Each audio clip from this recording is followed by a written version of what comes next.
Hey guys, in this MKBHD video for the Locker Gnome YouTube channel and chris.perillo.com, we'll be taking a look at Gimp.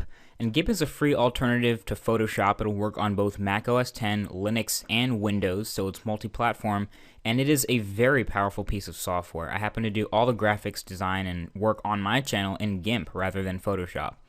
So you can see that Gimp stands for GNU Image Manipulation Program, and it is nothing short of that. So what I'll go ahead and do is just go ahead and open up an image here so you can see that it does work the way it should.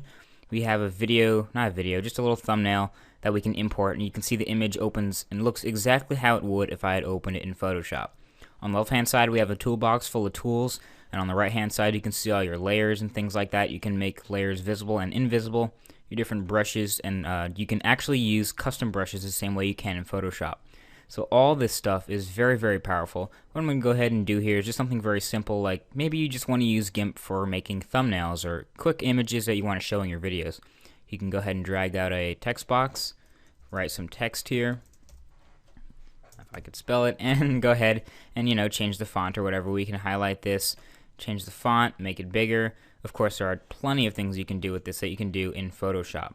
Up here are a bunch more tools and things like that. Of course, if you use Photoshop on one computer and don't have it on another, you'd be very familiar with Gimp if you installed it on a less powerful machine, as it will work pretty well there.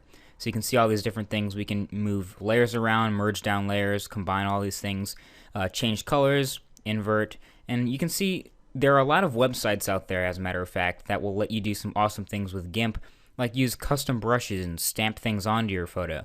So say you download a custom bird, little bird looking stamp, you can just stamp a couple birds on your image, whatever you want to do. That happens to be what I did with my logo. So Gimp is a very powerful piece of freeware actually. It's not paid software like Photoshop is, so this is a very valuable alternative for those of you with a less powerful machine or who don't want to pay for Photoshop.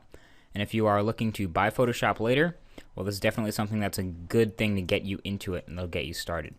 So this has been MKBHD with a quick video about Gimp, which is the GNU Image Manipulation Program. It's available for Mac OS X, for Windows, and for Linux, and it is free.